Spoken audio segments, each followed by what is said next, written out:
Hello, learners. Welcome back. So, this is a new series. In this series, I'll be focusing on NCRT, Book of Class 7, the main reader named Honey Comb. So, one by one, we will be looking into the chapters. I'll be giving you the explanation of the chapters and the questions which are there in the exercises. Right? So, let's start. So, the first chapter of the book is three questions. Right? Three questions. It's quite interesting chapter. So first we will read the chapter. Then once we finish with explanation, I'll be giving you a quick summary in one of the videos. So let's start. A king has three questions and he's seeking answers to them. What are the questions? Does the king get what he wants? So it means a king.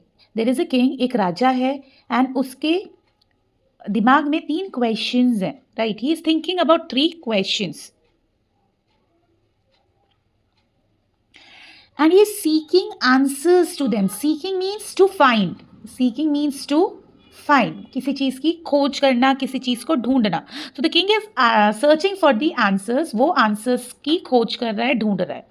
So in the chapter we'll get to know about what are these questions. What are the questions that are bothering the king? वो कौन से सवाल हैं जो king को परेशान कर रहे हैं, या वो कौन से सवाल हैं जिनका आंसर या जवाब king ढूंढ रहा है. Does the king get what he wants? क्या राजा को उसके सवालों का जवाब मिलता है? क्या वो जो जवाब उसे मिलते हैं उनसे सेटिस्फाई होता है? Is he satisfied with the answers? So let's begin with the chapter. The thought came to a certain king that he would never fail if he knew three things. These three things were: what is the right time to begin something? Which people should he listen to? What is the most important thing for him to do? So एक king था जिसके mind में एक thought आया, एक विचार आया. और वो क्या विचार था? वो विचार था कि ऐसी कौन सी टाइम है जो कोई चीज़ करने के लिए सही रहेगा. ऐसे कौन से लोग हैं जिनको राजा को सुनना चाहिए या जिनसे राजा को बातचीत करनी चाहिए, विचार विमर्श करना चाहिए, और सबसे ज़रूरी काम क्या है जो उसे करना चाहिए. And why was he searching for these answers of these questions? वो क्यों ढूंढ रहा था इन क्वेश्चन के answers?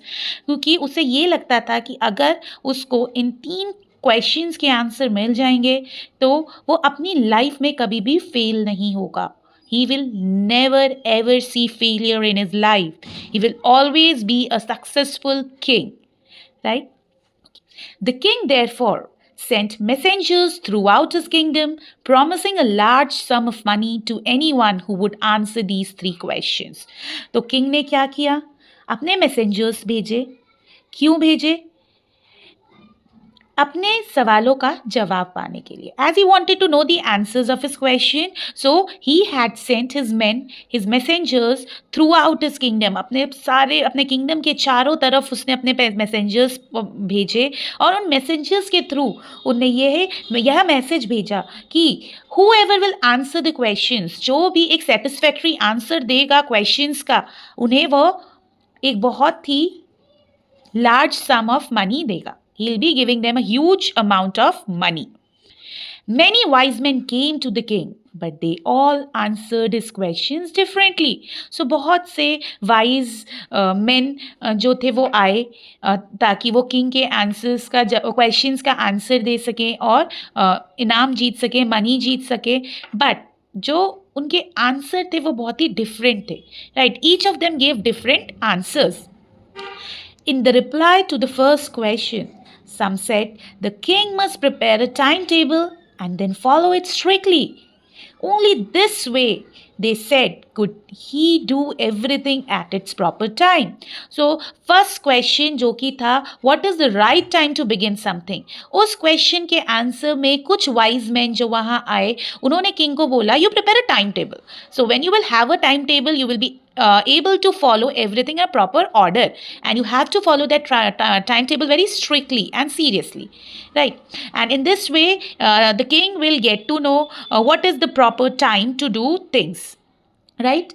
Others said that it was impossible to decide in advance the right time for doing something. तो जो कुछ wise men थे उन्होंने king को ये बोला कि कोई भी काम करने का right time decide हम advance में नहीं कर सकते हैं. right? The king should notice all that was going on, avoid foolish pleasures, and always do whatever seem necessary at that time. So कुछ लोगों ने उसे ये सलाह दी कि उसको हर चीज़ हर वक्त नोटिस करती रहनी चाहिए, ऑब्जर्व करती रहनी चाहिए कि उसके चारों तरफ क्या चल रहा है। And avoid foolish pleasures, avoid foolish pleasures मतलब रिक्रिएशनल एक्टिविटीज़ जो होती हैं, right? Like maybe the king would be listening to music, right, और going for hunting, all those things. So he has to stop all those things, and he has to always focus on things that are necessary. Yet others said that the king needed a council of wise men who would help him act at proper time. कुछ लोगों ने उसे ये बोला कि उसको एक committee या एक ग्रुप बना लेना चाहिए, किनका? wise people. He should select some wise men and he should make a proper group of those wise men, and they can help him to decide a proper time. Was because one man would find it impossible to decide correctly without help from others the right time for every action. वो इसलिए लोगों ने king को बोला कि वो एक wise man की काउंसिल क्रिएट करे, क्योंकि एक इंसान से राइट टाइम डिसाइड करना बहुत ही मुश्किल काम है. One single person can not decide what is the right time for doing something. But then others said that there were some things which could be urgent. These things could not wait for the decision of the council. In order to decide the right time for doing something, it is necessary to look into the future, and only magicians can do that. The king, therefore, would have to go to the magicians. Now, some other wise men told the king that, okay, you can have a like council of members, but obviously, see, when we give any decision in a group, it takes a lot of time, because there should be a yes from every member of the group. Every member of the group should agree. Her group का हर एक member उस चीज़ पे agree होना चाहिए, तभी एक proper decision आ पाता है, राइट? लेकिन अगर हम 4 लोगों को एक डिसीजन लेने को बोलेंगे तो हर किसी का अपना अपना ओपिनियन होगा, डिस्कशंस होंगे, उसमें टाइम लगेगा डिसीजन आने में. तो कुछ ऐसी चीज़ें होती हैं जिनमें अर्जेंट एक्शन लेना पड़ता है, तो काउंसिल उस चीज़ में फेल हो जाएगी, right? So what they told him that he should go to a magician.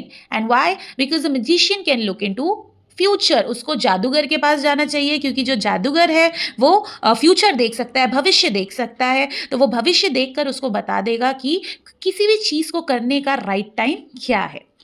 The king therefore would have to go to the magicians. Right?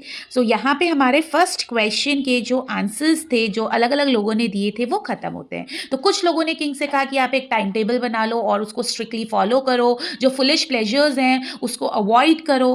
कुछ लोगों ने उसे ये बोला कि आप एक काउंसिल बना लो, राइट, और काउंसिल आपको हेल्प करेगा राइट टाइम डिसाइड करने के लिए. कुछ लोगों ने काउंसिल को भी कैंसिल कर दिया और ये बोला कि काउंसिल इमीडिएट डिसीजंस नहीं ले पाएगा, तो उसे जादूगर या मैजिशियन के पास जाना चाहिए, क्योंकि मैजिशियन क्या करेगा? भविष्य देखेगा और उन्हें बता देगा कि अच्छा ये चीज़ होने वाली है, तो इस पे आपको ध्यान देना है. Okay. In their answers to the second question, some said that the people most necessary to the king were his counselors. Others said the priests. A few others chose the doctors. And yet others said that his soldiers were the most necessary. So जो second question था king का, वो क्या था? Second question king का था, which people should he listen to? उसे किन लोगों की बातें सुननी चाहिए? तो second question के कॉन्टेक्स्ट में लोगों ने उससे क्या कहा? वाइज मैन जो आए थे आंसर्स देने, उन्होंने ये बोला कि उसके काउंसलर्स उसके लिए बहुत ज़रूरी हैं, तो उसे उसके काउंसलर्स की सुननी चाहिए. कुछ ने कहा प्रीस्ट, पुजारी ज़रूरी होते हैं, राइट, तो उसे प्रीस्ट की सुननी चाहिए. कुछ ने उसे बोला कि डॉक्टर्स इंपॉर्टेंट होते हैं, तो उसे डॉक्टर्स की सुननी चाहिए. एंड कुछ और जो ज्ञानी लोग आए या वाइज मैन आए, उन्होंने बोला सोल्जर्स ज़रूरी होते हैं, तो उसे सोल्जर्स की सुननी चाहिए, right. Next, to the third question, some said science, others chose fighting, and yet others religious worship. So king का third question क्या था? What is the most important thing for him to do? उसके लिए सबसे ज़रूरी चीज़ क्या है जो उसे करनी चाहिए? तो कुछ लोगों ने उससे कहा कि साइंस, उसको टेक्नोलॉजी पे या साइंटिफिक इन्वेंशंस पे काम करना चाहिए, वो ज़रूरी है। कुछ ने उससे कहा फाइटिंग ज़रूरी है, कि फाइट करो, अपनी बाउंड्रीज़ को बढ़ाओ, अपने किंगडम को सेफ रखो, ये ज़रूरी है। कुछ ने कहा रिलीजियस वर्शिप ज़रूरी है, कुछ ने उससे कहा कि आप रिलीजियस भगवान की भक्ति में लगो, रिलीजन प्रोपोगेट करो, ये ज़रूरी काम है। As the answers to his questions were so different, the king was not satisfied and gave no reward. Instead, he decided to seek the advice of a certain hermit who was widely known for his wisdom.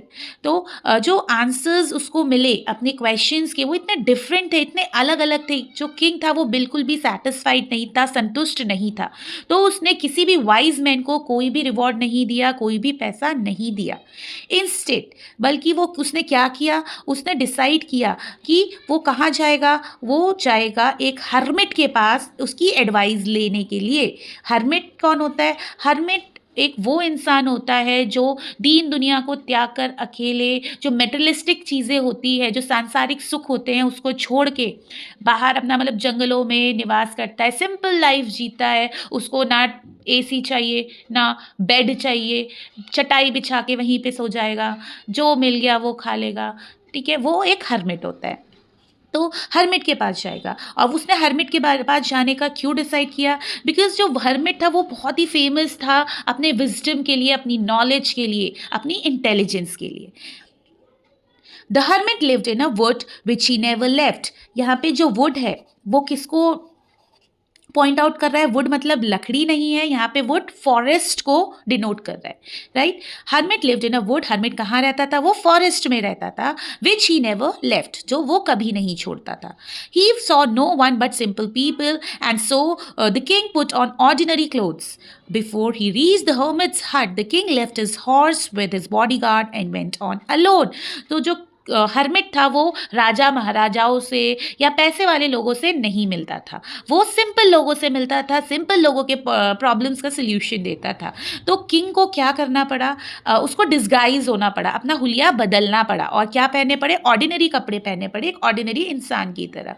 और वो उसे अपने घोड़े, अपने bodyguard सब छोड़ने पड़े, और पैदल ही हर्मिट की हट तक जाना पड़ा। क्योंकि अगर वो किंग की तरह हर्मिट के पास जाता तो शायद जो हर्मिट है उसके क्वेश्चंस का आंसर नहीं देता। As the king came near the hermit's hut, he saw the hermit digging ground in front of his hut. He greeted the king and continued digging. The hermit was old and weak, and as he worked, he breathed heavily. तो जो king था, जब वो hermit के हट के पास पहुंचा, जहाँ पे उसने अपनी झोपड़ी बनाई हुई थी, उसके पास पहुंचा, तो उसने क्या देखा? जो हर्मिट था, he was digging the ground. What was the hermit doing? He was digging the ground. वो जमीन को खोद रहा था। कहाँ पे? अपनी हट के, अपनी झोपड़ी के सामने। He greeted the king, greeted मतलब किसी को हाय हेलो करना। He greeted the king and continued digging. उसने किंग को ग्रीट किया, हेलो, नमस्ते, hi, whatever way we wish each other, wish किया। And after that he didn't speak anything. उसके अलावा उसने किंग से कोई बात नहीं करी और अपना खोदने का काम, अपना डिगिंग का काम कंटिन्यू रखा। The hermit was old and weak. जो हर्मिट था वो बूढ़ा हो चुका था, तो ऑब्वियसली वीक भी था, दुर्बल भी था। And as he work he breath heavily. और उसकी सांस फूल रही थी, क्योंकि वो बूढ़ा था, कमज़ोर था, और वो खुदाई कर रहा था। उसमें बहुत स्ट्रेंथ लगती है, तो उस वजह से उसकी सांस जो थी वो फूल रही थी, और वो बहुत ही तेज तेज सांसें ले रहा था। The king went up to the hermit and said, I have come to you, wise hermit, to ask you to answer 3 questions. तो किंग जो था वो हर्मिट के पास गया और बोला कि मैं आपके पास आया हूँ, वाइज हर्मिट, महान और या इंटेलिजेंट हर्मिट, मैं आपके पास आया हूँ। क्यों आया हूँ?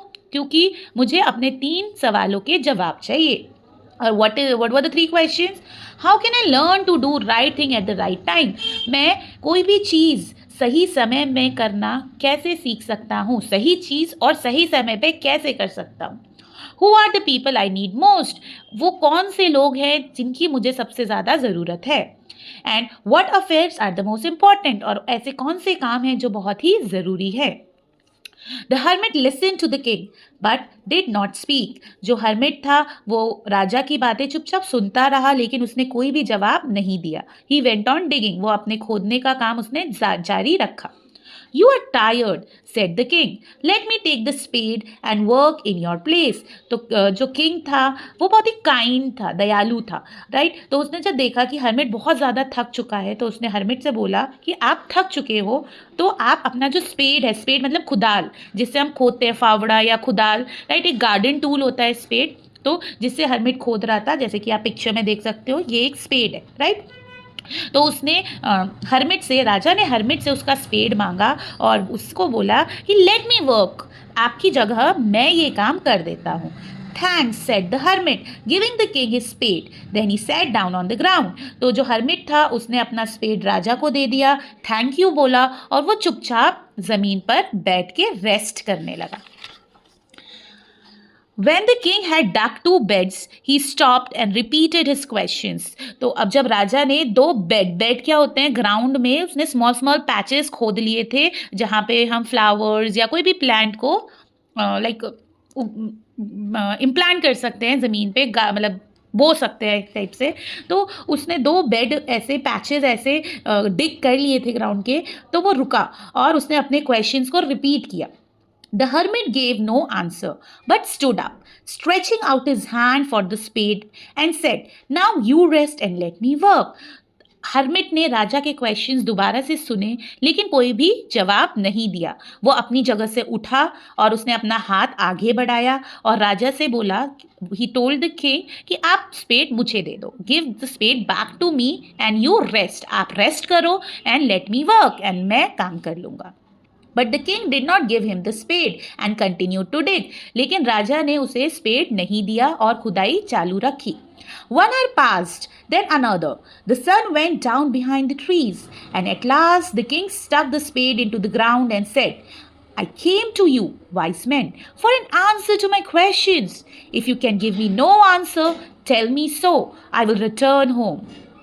तो राजा जो था ना बहुत ही इरिटेट हो रहा था क्योंकि उसने 2 बार अपने क्वेश्चंस हर्मिट से पूछ लिए थे लेकिन जो हर्मिट था वो कोई भी जवाब नहीं दे रहा था उसके क्वेश्चंस का. तो राजा थोड़ा इरिटेट हो गया और राजा ने फिर से हर्मिट को बोला कि अगर आप मेरे सवालों का जवाब नहीं देना चाहते हो तो मुझे बता दो, you tell me, I will just go back without answers, without wasting my time, I will just go back to my house. I'll not stay over here and bother you further. Here comes someone running, said the hermit. Hermit ने इस पे भी कोई reaction नहीं दिया, कोई जवाब नहीं दिया. सिंपली उसने राजा को ये बताया कि देखो वहाँ से हमारी तरफ दौड़ता हुआ कोई आ रहा है.